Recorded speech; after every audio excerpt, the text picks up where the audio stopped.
పొన్నగంటి కూర వెల్లుల్లి కారం ఎలా చేసుకోవాలో చూపిస్తారండి. స్పూన్నర ఆయిల్ వేసుకోవాలి.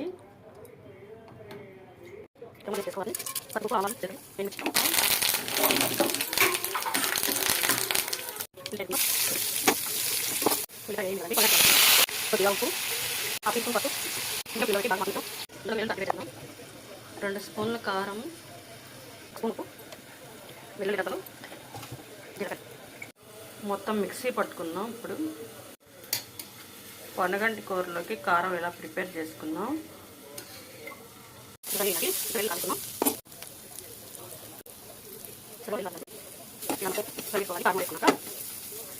వెల్లుల్లి పొన్నగంటి కూర ఫ్రై రెడీ అయిపోయిందండి.